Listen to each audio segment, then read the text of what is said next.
Karibu Ibra Network Lab. Hii ni kozi kamili ya Cisco Certified Network Associate.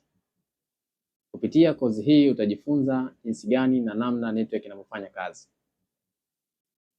CCNA ni cheti kinachokutambulisha kuwa unauelewa jinsi gani network inavyofanya kazi, jinsi vifaa vya network vinavyowasiliana.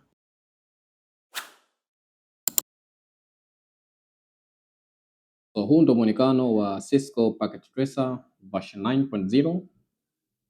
Cisco Packet Tracer ni very powerful software ambayo imekuwa developed by Cisco. So by default kwamba device zote ambazo zinazorun kwenye hii Cisco Packet Tracer ni device ambazo zimekuwa owned and developed by Cisco peke yake. Hakuna any other vendor device ambayo ina run kwenye Cisco Packet Tracer. Lakini pia kwenye Cisco Packet Tracer kuna topology mbili, kuna logical topology pamoja na physical topology. Kwenye logical topology inaonyesha jinsi gani hizo data zinakuwa transferred kutoka device moja kwenda device nyingine, lakini kwenye physical topology ni almost about the way how hizo network devices zinakuwa installed kwenye rack. Nikisema rack manake ni kama makabati ambayo yanatumika kuinstall hizo network device, yanatumika kuhifadhi hizo network device. So kama utakuwa umeshawahi kutembea sehemu kama data center ama kwenye taasisi ambayo ina server room, so zile device ambazo zimekuwa installed kwenye hili rack ndio tunaziita network devices. So kwenye Cisco Packet Tracer kwa mfano ukiangalia hapa, hiyo ni katika logical topology, but hapa ni kwenye physical topology. Inaonyesha for example this is a corporate office. Unaona, this is a corporate office. So kwa mfano this is a home city. Ndani ya home city kuna corporate office. So ndani ya corporate office inaonyesha ndani sasa this is a office building. This is a corporate office. So ndani hapa naweza nikaona this is a rack. So ukiangalia vizuri a rack ndio imetumika. So hapa unaweza add hizo rack, kuna rack zaidi ya moja. So hii ndio power distribution. Okay, kama unavyoona. So Cisco Packet Tracer bana ni very more powerful software ambayo inakupa uhalisia zaidi na inakuonyesha jinsi gani hizo devices zinakuwa installed. Kwa mfano hapo kwenye physical, so for example here once we add a router, tukija hapa chini once we add a router kwenye workspace, then tukija hapa kwenye physical topology itatuonyesha kwamba our router ni hii hapa imekuwa okay, let's pay inspect front. So umeona hiyo router yetu imekuwa installed kwenye rack kama ambavyo unaiona. So Cisco Packet Tracer is very much powerful software due to its features ambazo iko nazo. So kwa kifupi ni kwamba ni very powerful software, lakini iko limited kwa sababu ina operate for only Cisco devices. So in case kama kuna any other vendor device hauwezi ukarun kwenye Cisco Packet Tracer. Lakini pia kuna baadhi ya command ambazo ni chache haziwezi kurun kwenye Cisco Packet Tracer. There are very few, yani very tiny command chache sana, but it is the best and more powerful. Lakini pia at the end of this video kutakuwa kuna bonus video ya GN3 ambayo hiyo video itakuwa inafanya the same thing ambacho tutakachokifanya hapa kwenye hii Cisco Packet Tracer session lab video. So kwenye hii video kwanza tutafanya initial configuration kwenye network device. So kwa mfano unapokuwa umenunua au una unbox any network device, kitu cha kwanza kabla hauja install kwenye rack unachotakiwa kukifanya ni kufanyia initial configuration. Initial configuration ni kama zile initial setup, kwamba unatakiwa uweke host name, uipe IP address, uweke username pamoja na password na vitu kama hivyo. Hivyo ndo initial configuration.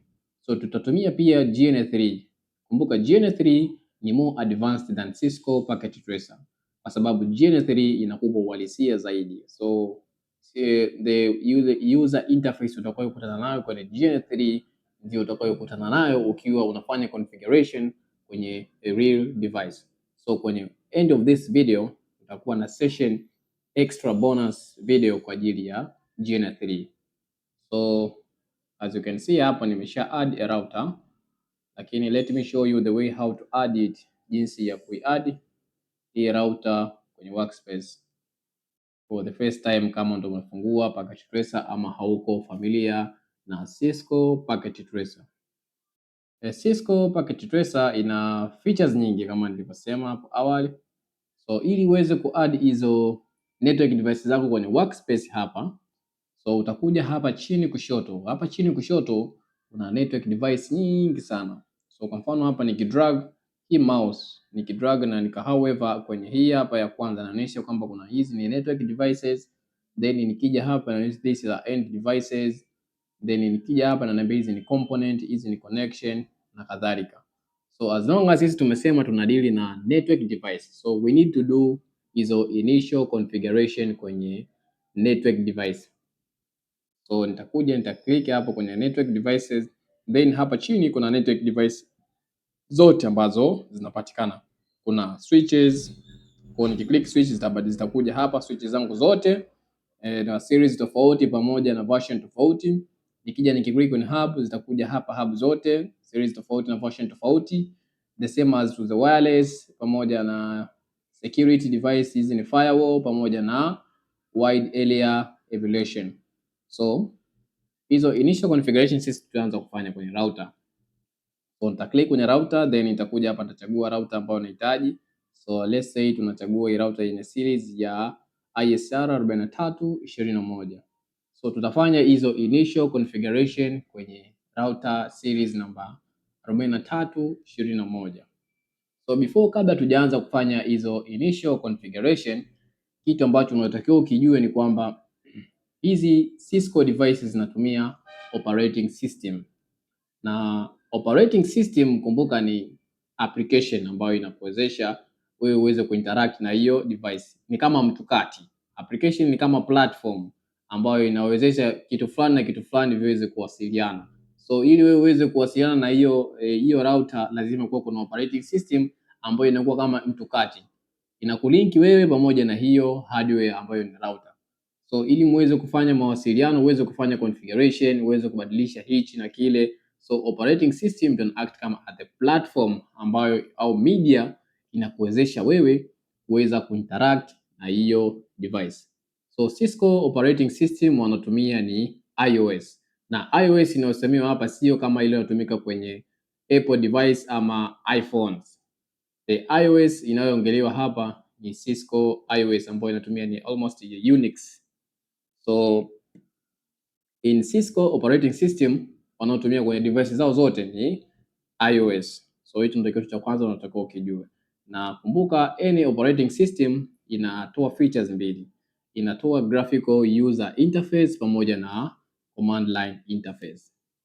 But in networking ipo tofauti kidogo. Kwenye networking wanadu recommend sana kutumia CLI. Kwa nini wanatumia sana CLI than GUI? Though GUI inatumika lakini sio kwa ukubwa hasa kama inavyotumika CLI. CLI maana yake ni command line interface. Command line interface inatumika kwa ajili kama security. So for example, ili uweze kuinteract na device inatumia CLI maana yake lazima uwe unajua ama uko familiar na command zinazotumika kuweza kuinteract na hiyo operating system. So in case kama hautokuwa na idea ama haufahamu kuingiza command za hiyo CLI ya hiyo operating system husika, basi hautokuwa na uwezo wa kuinteract na hiyo device. So hiyo ni kwa ajili ya security features. So kitu cha kwanza kabisa kwenye kumzuia mtu asiweze kuaccess hiyo device ambayo ni unauthorized, ama mtu anajaribu kutamani kuchezea kuharibu vitu, hutoweza kuingia kwa sababu ya hiyo CLI. Lakini pia kuna features za GUI, graphical user interface, zipo ambazo zinatumika pia kwenye network, lakini ni kwa uchache zaidi, but mostly zinazotumika ni CLI. So ili uweze kuwa more competence lazima ujue kucheza na CLI ya hizi Cisco devices. So let us begin here. So tutaenda kuanza kwenye kufanya hizo initial setup ama initial configuration kwenye hii network device. So utai-click. After you click itafunguka hii dialog box ambayo ina features tofauti. As we said, sisi tuna focus na CLI na tunaenda kufanya initial configuration, na hii device haina GUI hapa ilipo, ina only CLI pamoja na config. Ukiona hapa kuna physical. Physical ndio jinsi inavyoonekana, so unaweza ka zoom in, unaweza ka zoom out, unaweza ku organize size. So also unakija hapo kwenye config, maana yake hapa ndio unaweza kufanya setting hiyo routing, static, switching, interface ambazo zipo kwenye hii router. Lakini ukija hapo kwenye CLI command line interface, sasa hapa ndio kiini ambacho sisi tunakwenda kufocus kwenye hii video yote ya leo. Maanake tutaenda kufanya hizo initial configuration kwa kutumia command line interface. So the first thing ambacho unatakiwa ukijue ni kwamba hautoweza kufanya configuration kwa kutumia graphical user interface unless otherwise tutaiset hii device yetu itumie graphical user interface. So before kabla tuja set CLI ije kuchange kwa GUI, unatakiwa umeshakuwa familiar, una uwezo kuinteract na CLI, na hapa ndipo utamu wa CCNA unaingia. Kwenye lab session manake inakufanya na uko more competence kwa kupitia hizo CLI, manake una run hizo command, unaangalia jinsi gani unaweza kuicommand hiyo device behave, how traffic you're going to permit, you're going to deny, kwa sababu router, before kabla sijaanza configuration, I would like first to explain much more about the router. Ningependa nielezee kwa undani zaidi nini maana ya router na kazi yake. As before, kama kwenye video zangu zilizopita nilishaelezea nini maana ya router na inafanya kazi gani, lakini ngoja nielezee kiundani zaidi. Router kazi yake ni kuconnect network moja kwenda network nyingine, ama kuconnect your local network to the internet. So router lakini pia ina operate kwenye layer 3 devices. Router is the layer 3. Nikisema layer 3 kwenye OSI model, layer 3 ni network layer. Network ina operate kwa kutumia source pamoja na destination IP. Kwenye network layer hapo ndipo IP address zinapatikana. So ili router iweze kukuwasilisha iweze kuwasiliana na network moja na network nyingine, lazima inatumia source pamoja na destination IP address. So router inawasiliana na mitandao mingine kwa kutumia hizo internet protocol. So router ni layer 3 device kwa sababu inatumia hizo IP address kuweza kuwasiliana, kwa maana yake ina rely au ina fall kwenye internet, kwenye layer 3 devices. So hiyo kwa kifupi ndio kazi ya router. So hapo tukianza kwenye CLI ya router, kama ambavyo unaona by default CLI unayokuta kwenye router ndio CLI utakayokuta kwenye switch. Though features zinazopatikana kwenye router na features zitakazopatikana kwenye switch ndio zitatofautiana, lakini jinsi ya kuinteract na kufanya hizo kutoka kwenye mode moja kwenda kwenye mode nyingine, kufanya configuration ni the same thing kama utakachokifanya kwenye router. So kwa mfano hapa, kabla tujaanza hizo initial configuration zetu, kwenye video iliyopita tulidiscuss hizo mode zipo tatu. Kuna user exactly mode, kuna privilege exactly mode pamoja na global configuration mode. User exactly mode ni mode ambayo iko limited, manake ina limited features, lakini pia kwenye privilege exactly mode ina limited features kama user exactly mode, lakini zenyewe zipo nyingi kidogo. Kwenye global configuration mode ndio sehemu sasa ambapo tunaweza tukafanya hizo settings zetu, tukaconfigure hostname, create username pamoja na password, tukaconfigure hizo line console pamoja na line VTY, pia tukaassign hizo internet protocol, yani IP address kwenye interfaces za router ama device nyingine kama vile switch. So let us begin. So pindi device inapokuwa imeshamaliza kufanya boot up, yani unapoiwasha inapokuwa imemaliza kufanya ile boot up, itakuwa imekupeleka kwenye user exactly mode. User exactly mode ni mode ambayo ina limited features na inakuwa represented by alama ya greater than. So ukiona alama ya greater than kwenye Cisco iOS, manake upo kwenye user exactly mode. So ili uweze kutoka hapo uweze kwenda modi nyingine, kuna command ambayo unatakiwa uingize ili uweze kupeleka kufika kwenye modi nyingine. Lakini let us see, ngoja tuone kwenye hii mode nini hasa ambacho tunaweza tukakifanya. So utaingiza question mark. So utaona hapa hizi ndio command ambazo zinapatikana kwenye user exactly mode. They are very limited, ziko chache sana. So ili tuweze kutoka hapo kwenda mode inayofuata ambayo ni privilege exactly mode ni enable. So naandika enable. So nikishaandika enable, maana yake itanipeleka mimi kwenda kwenye mode nyingine ya privilege exactly mode. So kwa kuandika neno enable imenipeleka mimi katika privilege exactly mode. Privilege exactly mode inakuwa represented by alama ya hashtag. So ili uweze kujua kama upo kwenye user exactly mode lazima uone ya alama ya hashtag. So lakini pia kuna njia nyingi ambazo unaweza ukazitumia kuweza kushift kutoka kwenye user exactly mode kuja kwenye privilege exactly mode. So njia ya kwanza tumeandika neno enable, lakini pia unaweza ukatumia vifupi ama short form ili uweze kushift kutoka kwenye mode moja kwenda kwenye mode nyingine. So kwa mfano turudi nyuma kwenye user exactly mode. So exit, tunaandika neno exit, type neno exit. So hapa nimerudi kwenye user exactly mode. So kwa kuwa nimesema zipo njia nyingi ambazo unaweza ukazitumia ukashift kutoka mode moja kwenda mode nyingine. So njia ya pili naweza nikaandika kwa kifupi tu neno en, then nika press enter na nikawa nimetoka kwenye user exactly mode na nimeingia kwenye privilege exactly mode. Lakini pia njia ya pili, turudi tena. So naweza nikaandika neno en alafu then nikabonyeza neno tab. Nikishabonyeza tab, maana yake tab itanisaidia kumaliza hiyo command yote ambayo itajika iingie hapo. So instead ya mimi kuandika neno lote full complete enable, nitaandika tu en then nita press tab, itamalizia hilo neno ambalo lililobaki. So then nita press enter, nitakuwa nimeingia kwenye privilege exactly mode. So what if, rudi nyuma tena. What if mtu akatokea na katika neno alafu akapress tab na mkatalia, akipress enter inamwambia this is ambiguous command. Ukiandika neno so let us view kwanza. Ngoja kwanza tu view nini ambacho kinasababisha itokee ituletee hiyo error ya ambiguous command. So tuingize question mark alafu then tuangalie, je, kwa nini inatuambia ambiguous command? Inatuambia ambiguous command kwa sababu kwenye hii mode ina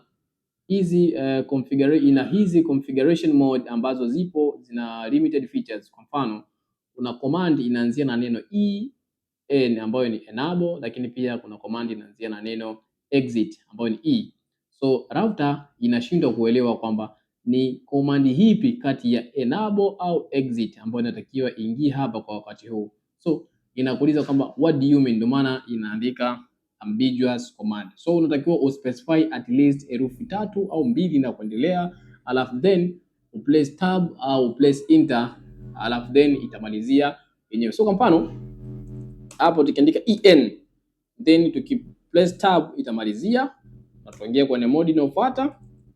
Lakini pia kwa mfano tukiandika tu en alafu tukaplace enter, pia tunaweza kushift kutoka kwenye mode moja kwenda kwenye mode nyingine. So kwa kifupi ni kwamba unaweza ukaandika kwa vifupi na ukashift kutoka mode moja kwenda mode nyingine, lakini pia unaweza ukaandika kwa vifupi na ukamalizia kwa tab na itakusaidia kumalizia komandi yote ambayo imebaki. So hapa sasa tumeshaingia kwenye privilege exactly mode. Tukiwa kwenye privilege exactly mode, kwamba kwenye hii mode cha kwanza inakuwa represented by alama ya hashtag. Hashtag ukiwa kwenye CLI na umeona alama ya hashtag, umeona neno la hashtag, yani manake host name kushoto pamoja na hashtag baada yake, basi upo kwenye privilege exactly mode. So privilege exactly mode, so let us see kwenye privilege exactly mode tunaweza tukafanya nini? Kwenye privilege exactly mode tunaweza tukafanya vitu vingi kidogo ukikompare na kwenye user exactly mode. So kwenye privilege exactly mode imekuwa extended a little bit na ukicompare na user exactly mode. So sisi tunatakiwa tuwepo kwenye global configuration mode. Kwenye global configuration mode ndio sehemu pekee una uwezo sasa ukabadilisha na ukafanya hizo initial setup. Ukiwa kwenye privilege exactly mode huwezi kufanya any initial setup. Ukiwa kwenye user exactly mode huwezi ukafanya any initial setup. So ili uweze kufanya any initial setup pamoja na configuration ya kitu chochote kile kwenye hiyo network device, lazima uwepo kwenye global configuration mode. Na hii haimaanishi kwamba kwenye hii router tu ndio unatakiwa uwe kwenye global configuration mode ili uweze kufanya hizo initial setup. Any network device kutoka kwa Cisco, ili uweze kufanya initial setup lazima uwe kwenye global configuration mode ambayo inapatikana baada ya privilege exactly mode. So kwa mfano hapa tupo kwenye privilege exactly mode. Ili tuweze kuingia kwenye global configuration mode, the command ni kwamba unaandika tu configure terminal, then una press config terminal. So baada ya kuandika config terminal, imenipeleka nimeingia kwenye global configuration mode. So kwenye global configuration mode, hapa ndipo naweza nikafanya hizo settings zangu na nikabadilisha hicho ambacho nahitaji kubadilisha. So kwa mfano in this task, kwenye hii task ya lab ya leo, tutakwenda kubadilisha, tutakwenda kuset hostname pamoja password, tutakwenda kuset to create username pamoja na password, lakini pia tutakwenda kuconfigure hizo IP address ama internet protocol kwenye interface za kila router. So tutaanza na kuconfigure hostname, kubadilisha hostname. So hostname, andika top of hostname, labda let's say R1. So utaona imechange kutoka kwenye default router hapa kushoto imekuja kwenye R1. So R1 ndiyo hostname ambayo tumechange sisi hapa kutoka kwenye default ambayo ilikuwa ni router. So tumebadilisha sisi hapa na tumeweka R1. So R1 means kwamba ndio hostname ambayo itatumika kwenye hii device. Na kumbuka kwamba hizi command zote tunazozifanya hapa zinakuwa saved kwenye RAM. RAM maanake ina store hizo files katika temporary. So kama utakuwa haujasave hizi command zako ambazo umezifanya au hizi configuration, kama utakuwa haujazisave zikuwa saved kwenye NVRAM, non volatile memory, basi hii device kama in case ikizima umeme ukikatika, ikija ikireboot na ikiwaka tena, zile configuration zako zote ambazo umekuwa umezifanya hazitofanya kazi kwa sababu zitakuwa zimeshakuwa temporary, zilikuwa temporary stored, so zitakuwa zimefutika. So ili ziweze kuwa permanent stored, manake lazima uzisave hizi configuration to the startup configuration mode. Kwenye startup configuration mode manake ni kwamba cha kwanza hizo configuration command zako zinakuwa stored kwenye NVRAM. NVRAM ndio ina contain hizo startup configuration mode. In case any outage of power imetokea, umeme umekatika ama device imejireboot, imezima alafu imewaka, kwa startup configuration mode ndio zitakazotumika pindi device itakapokuwa inawaka sasa, ina reboot. So itajaribu ku retrieve yale mafaili ambayo yalikuwa stored kwenye startup configuration mode, alafu then inatumia mafaili ambayo yamekuwa stored sasa kwenye flash. Kwa hiyo sasa usipo save hizi configuration zako pindi unapomaliza kufanya configuration zako, zitakuwa stored kwenye RAM. So in case ikatokea any outage of power ama hiyo device ikajireboot, so hizo configuration zako ulizozifanya zitakuwa hazijawa stored kwenye hiyo device permanently. So tumesha change hapo hostname. So the next thing tunakwenda kuconfigure username pamoja na password. Nia na dhumuni ya kuconfigure username pamoja na password ni kwamba username na password inatumika kwa ajili ya kufanya authentication. Authentication inayosemea hapa ni kwamba in case network administrator anapotaka ku access hii device akiwa yupo remotely ama anapojaribu access akiwa physically, itampasa aingize username yake pamoja na password ambayo imekuwa created kwenye local database ya hiyo router au hiyo network device husika ambayo anajaribu ku login. So kwa mfano hapa tutatengeneza username. So username Ibra and password let's say CCNA. So tumetengeneza username Ibra pamoja na password ambayo ni CCNA. So hii username pamoja na password ndio itatumika kama authentication ku verify kwamba mimi ni Ibra na password yangu ni CCNA, ndiye naye login kwenye hii device. Unless otherwise, kama sitakuwa nimetumia hizo credential, maanake nitakuwa sina uwezo wa ku access hii device. So lazima nitumie hizi credential ambazo tumezicreate hapa kwenye hii local database ya hii device yetu. So hapo ndo namna jinsi ya kuconfigure na kuset username pamoja na password, lakini pia lazima tuseti password kwenye zile line console 0. So lazima tu enable login local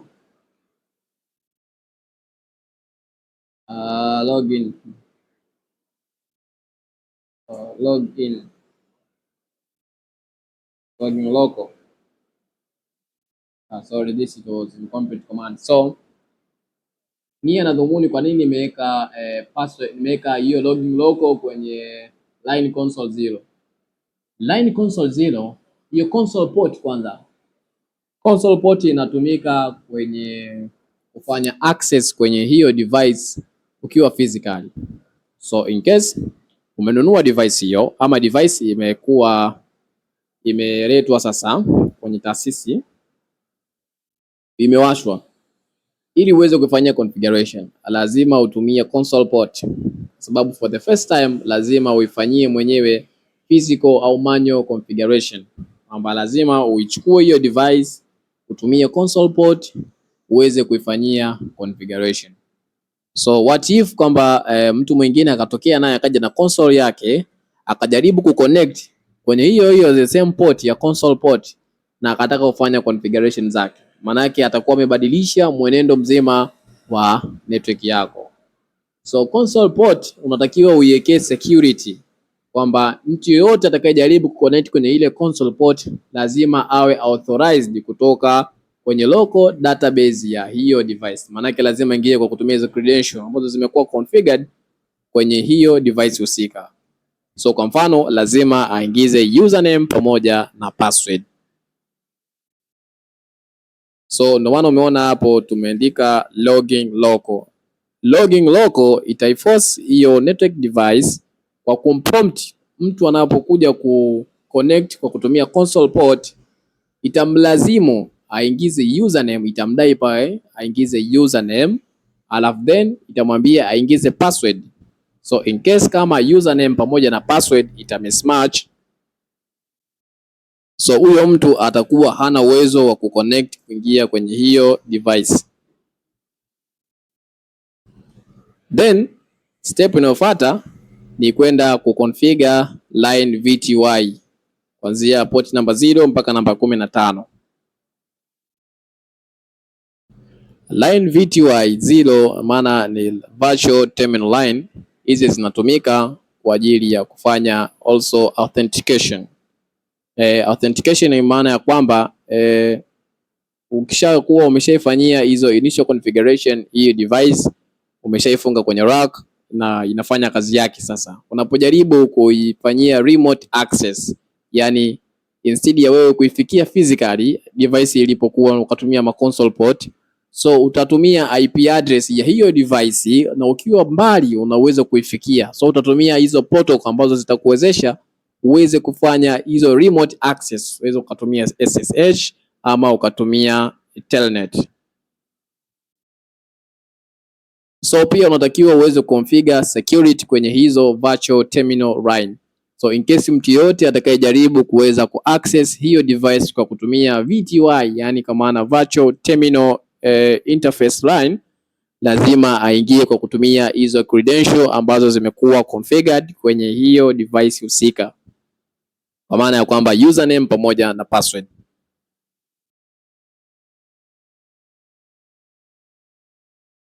So baada ya hapo the next thing ni kwamba unachotakiwa kukifanya ni kuingia kwenye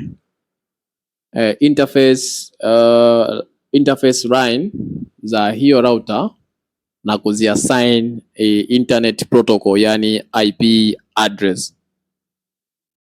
So ili router iweze kuforward traffic kutoka network moja kwenda network nyingine, lazima iwe na internet protocol, lazima iwe na IP address kwenye hizo interface zake zote ambazo zimekuwa connected kwenye network tofauti tofauti. So lazima uziassign hizo internet protocol kwa ajili ya router iweze kuforward hizo traffic kutoka network moja kwenda network nyingine. So it is very simple. Let us do here. So tukianza na line VTY. So line VTY 0 mpaka 15, let's say. So let's first tunamwambia login local.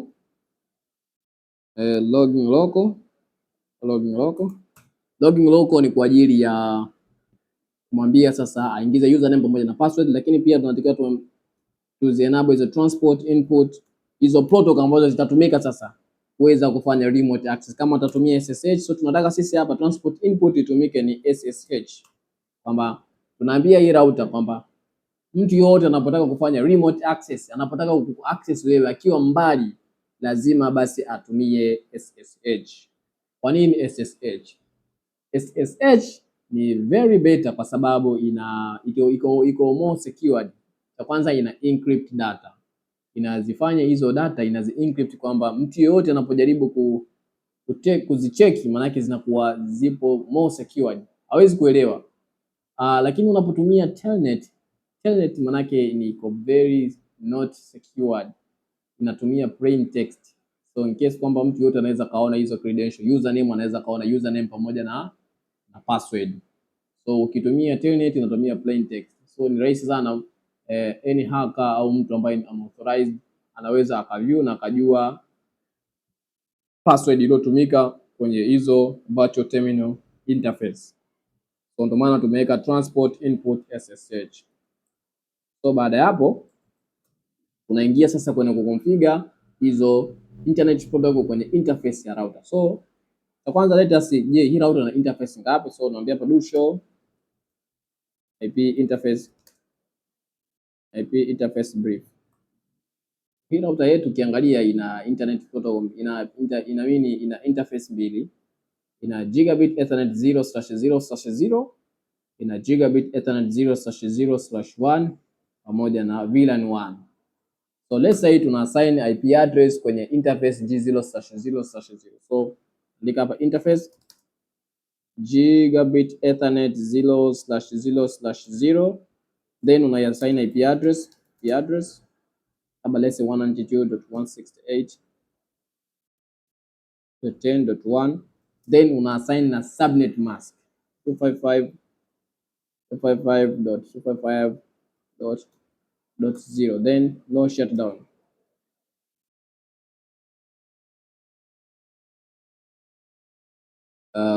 So kama unaona hapo imechange, the interface has changed to down. The reason kwa nini imechange down kwa sababu hii router yetu hatujai connect na any device. So let's say tuna connect na switch. Nikisha connect na switch hapo utajua kwa nini kuna umuhimu wa kuassign hizo IP address kwenye hiyo interface. So ukiangalia vizuri hapa, hii imekuwa connected kwenye interface G00. So hii interface ya kwenye router hapa nimeipa IP address. Manake hii IP address itakayotumika hapa itawezesha hizi device hapa. So in case hapa let's say tufanye hivi. Hiyo router yetu ilikuwa connected labda na network nyingine. Like this one here. hiyo router huko ina network zake nyingine. So let's say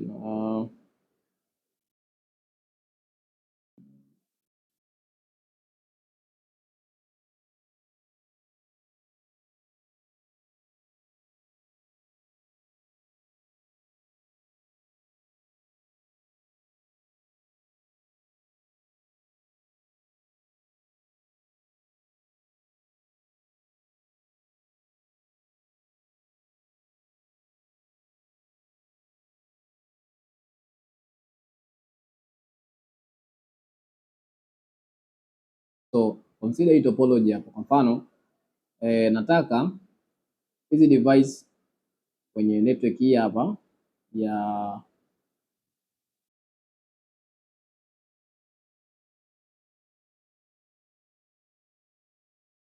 nataka hii PC iweze kuwasiliana na hii PC hapa.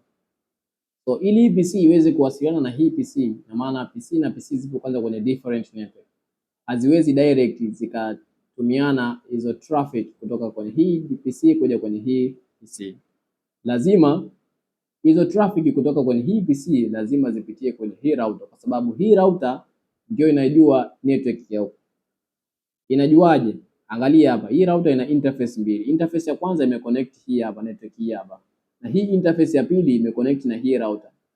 Kwa neighbor wake, jirani yake router, huyu router anajua hii network kwa sababu imekuwa connected kwenye moja kati ya interface ya kwake. So hii router inajua hii network vizuri. Hii router inajua hii network ya kati, lakini hii network ya huko haijui.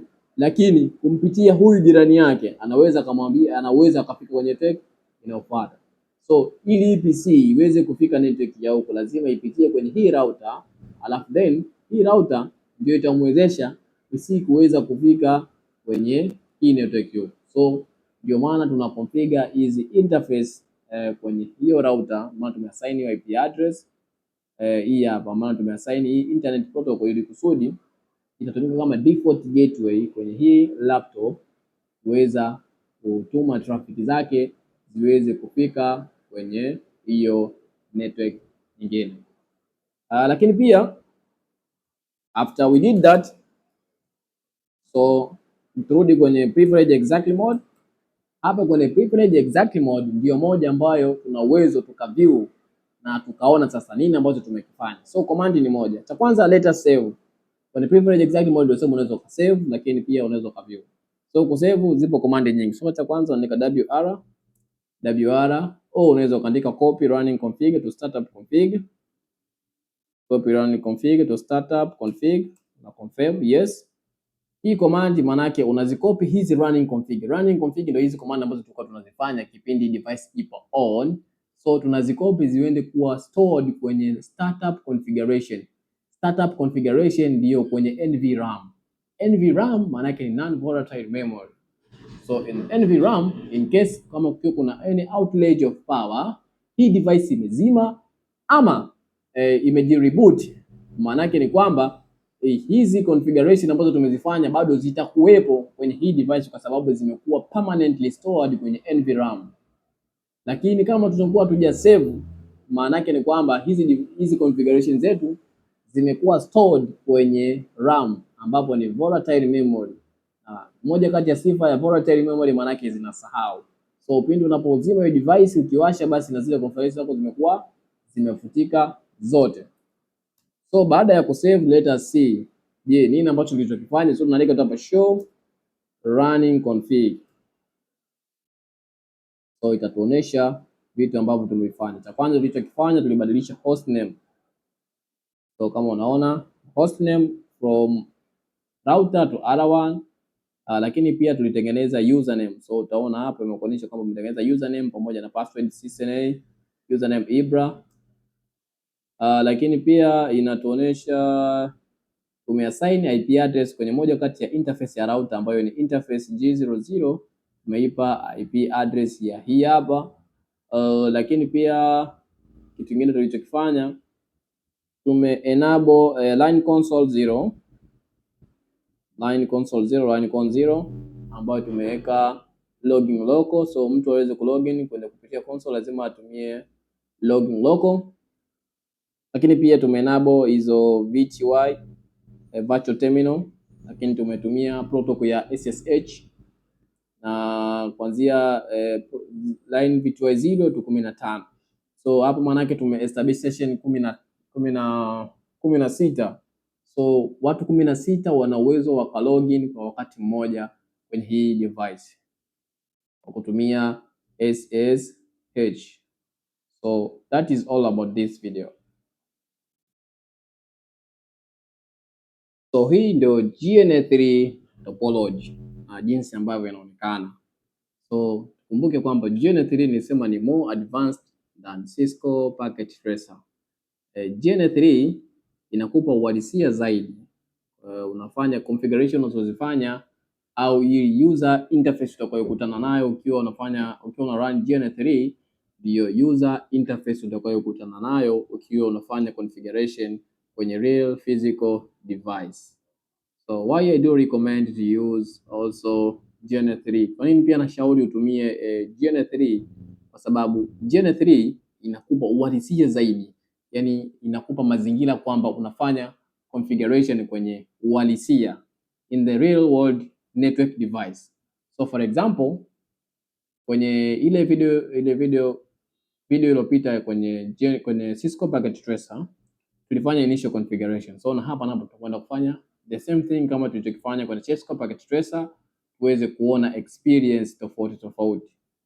So let us see. Run console. Then as you can see, hivi ndivyo real device inavyoonekana, user interface yake. So ukiwa kwenye real device, hichi ndio kitu unategemea utakiona. So kwa mfano hapa nipo kwenye privileged exactly mode. So nitakwenda kuconfigure zile initial setup configuration. Lakini kwenye hii video I will be much faster than the previous video kwa sababu nachokifanya hapa ni marudio kile ambacho nimeshakifanya kwenye Cisco Packet Tracer. But nia na dhumuni ya kuestablish hii video ilikuwa tu kwa ajili ya kutest how kuna tofauti gani kati ya real device pamoja na ukitumia Cisco Packet Tracer. So conft, then we are supposed to use username, first hostname. Hostname tumesema ni let's say router, so itubadilishe we router, then username Ibra, then the password, let's say CCNA, then line console 0,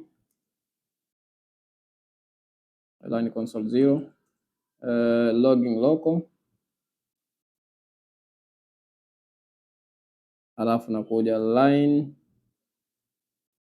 VTY 0 mpaka 15, login local, alafu then transport input SSH, then exit. Alafu tumefanya nini tena? Interface so do show. So here naenda kuangalia hii router yangu na interface ngapi, do show IP interface brief.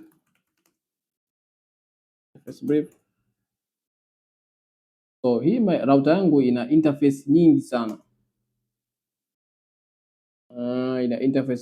So nitaingia kwenye interface, ina interface 3. So nitaingia kwa ina interface ngapi? Ina interface 1 2 3 4 5 6 7 8 9 10. Oh, this is the layer 3 switch. So okay, no problem. So nitaingia kwenye interface 500, interface 500,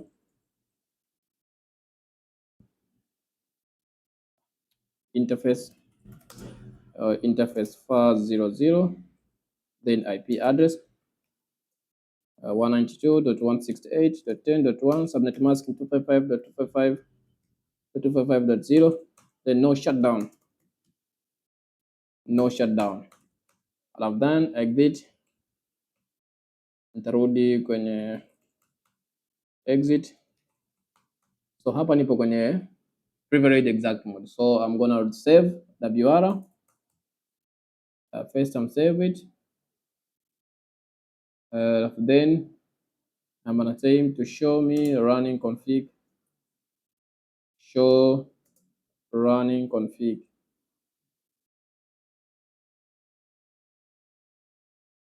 So kama unavyoona hapa inanionyesha moja configuration ambazo nimezifanya hapa. Cha kwanza niliweka hostname, so hostname inakuwa displayed hapa kama router lakini pia kitu kingine ambacho tumekifanya hapa inatuonesha username pamoja na password, alafu kitu kingine ambacho tumekifanya tumeweka IP address kwenye interface far 00, then also inatuambia kwamba tumefanya what also we did also line console 0 tume enable login local, lakini pia kwenye line VTY kuanzia 0 mpaka 15 tumeweka transport input SSH. Yes, that's what we did. So thank you for watching my video.